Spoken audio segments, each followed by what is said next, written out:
Welcome back to week 16 of our music history podcast. So, we're still working our way through the Renaissance. We last week met Josquin des Près and learned about how he was modernizing things with the Mass during the High Renaissance. Previously to that, we met Guillaume Dufay and saw sort of what he was doing with the Mass, as well as the new attitudes towards music in the church in the Renaissance. So today, we're going to talk about music as expression and late Renaissance music, looking at Palestrina. And that will probably be about all that we have time for today. We'll see where we get to. So,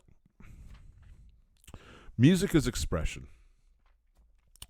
In part of Josquin's Pange Lingua Mass, as we heard last week, the music does not merely enhance the service in a general way, but seems to address specific phrases of the Mass text and the sentiments behind them. Music can be said to illustrate certain words and to express certain feelings. The exploration of music's power to express human feelings was a precious contribution by musicians to the Renaissance discovery of the world and of man. Renaissance composers derived inspiration from this exploration from reports of the music of ancient Greece, just as artists, architects, and writers of the time were also looking to ancient Greece and Rome for inspiration. Philosophers such as Plato had testified that music was capable of arousing emotions in a very powerful way. In the Bible, David cures Saul when he is troubled by an evil spirit by playing his harp. There are similar stories in Greek myth and Greek history. How modern music could recapture its ancient powers was much discussed by music theorists after the time of Josquin. They reasoned somewhat as follows. If poets wish to arouse feelings, they do so by writing about them, by describing, depicting, expressing feelings in words. By doing this, poets can arouse similar feelings in their readers. What is the analogy in music? How is it possible to compose to arouse feelings in their listeners? The Renaissance answer was that this could be done indirectly, by illustrating or otherwise enhancing words. If words can express feelings and music can illustrate words, then music can express feelings and also arouse them, in conjunction with a text. Through this new link to the world of human emotions, Renaissance music sought to gain new relevance to humanity. Devotion to the ideal of musical expression, by way of a text, was one of the main guiding ideas for composers of the later Renaissance. This led them to a new sensitivity to the words they were setting, which manifested itself in two important developments. First, composers wanted the words of their compositions to be clearly heard. They strove for accurate declamation. That is, they made sure that the words were sung to rhythms and melodies that approximated normal speech. This may seem elementary and obvious, but is simply not true of most medieval organum and motets, or many plain chants. The pronunciation of words set to music mattered less than the structure of the music. The Renaissance was the first era in which words were set to music naturally and clearly, vividly and beautifully. Second, composers attempted to match their music to the meaning of the words that were being said. The term word painting is used for the musical illustration of text. Words such as fly and glitter were set to rapid notes, up and heaven to high notes, and so on and so on. Sigh was typically set by a motive including arrest, as though the singers have been interrupted by sighing.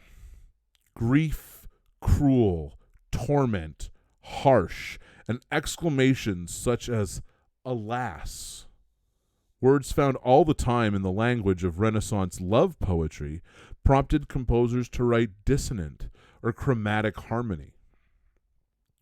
Word painting could become mechanical and silly.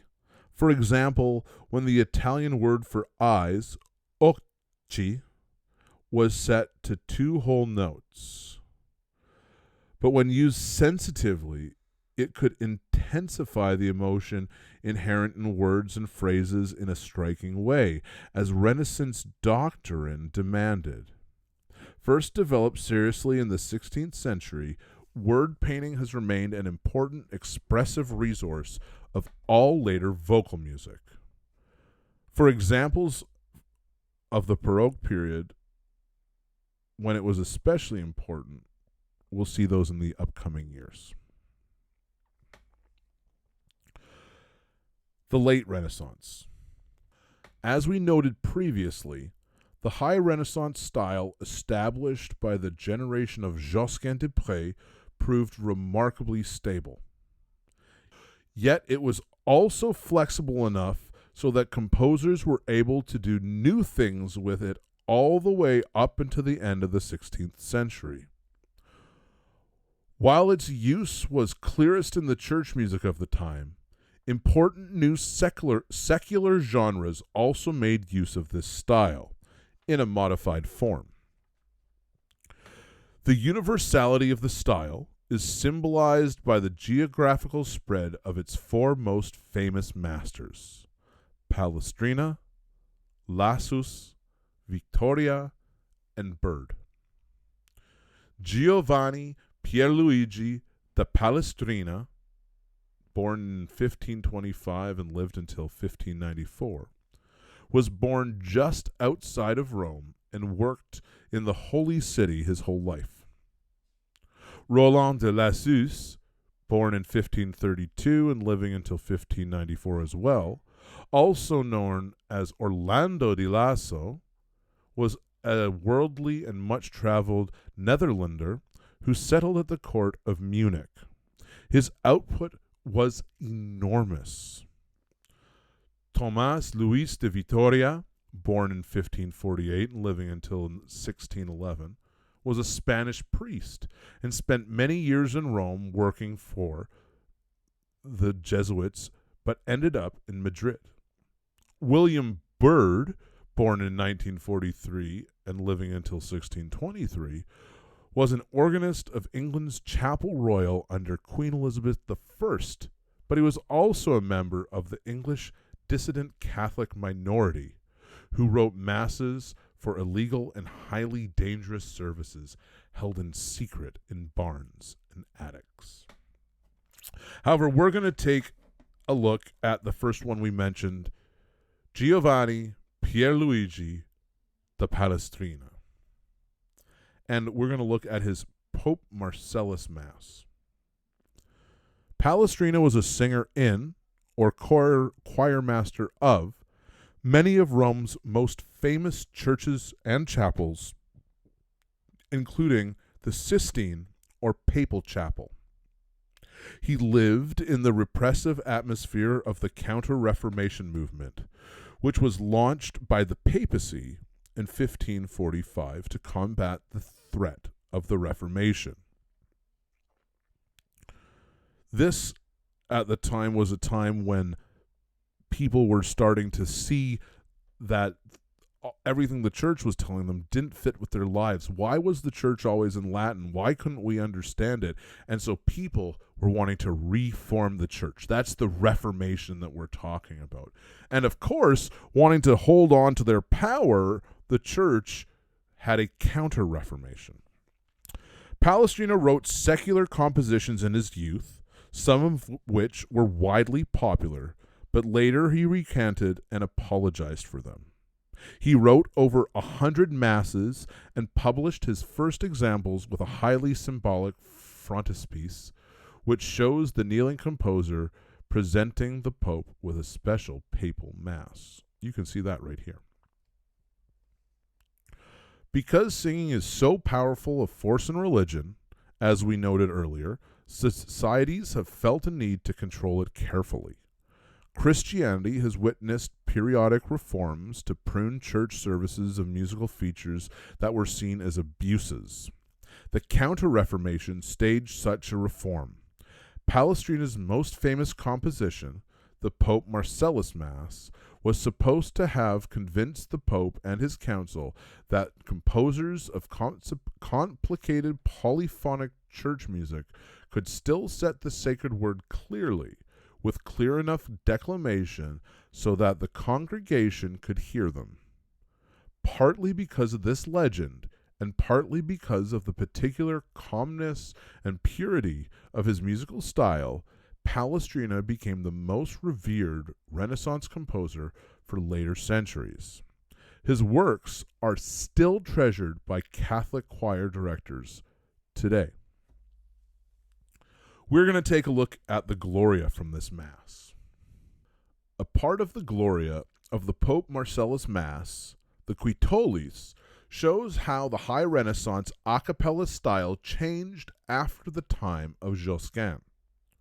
Compared with Josquin's setting of the same words in his Pange Lingua Mass that we recently took a look at last week, Palestrina's setting employs much more homophony.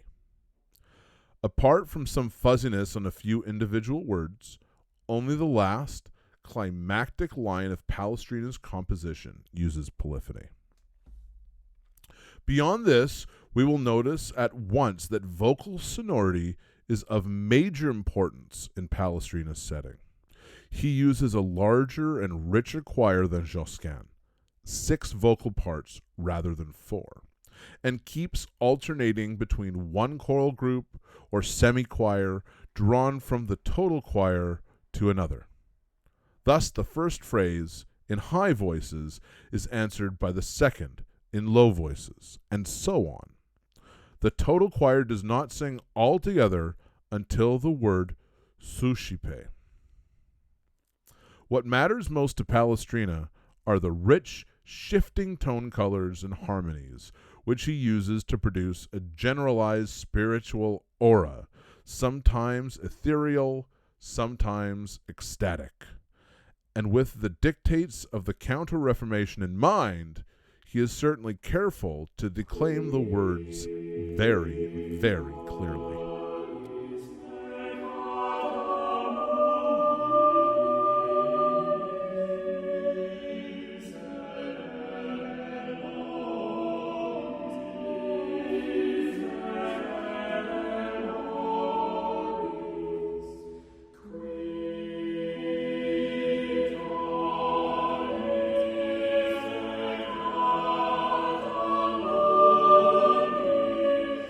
Oh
And with that, we'll draw an end to our 16th episode. Next week, we're going to talk about the motet and the madrigal with a chance to hear Thomas Weelkes, an English composer. We're going to talk then about instrumental music and its early developments, mainly in dance genres. And then a very short little bit about music and early European colonialism. So please make sure to be back here next week as we continue our delve into the Renaissance period. Thanks. See you then.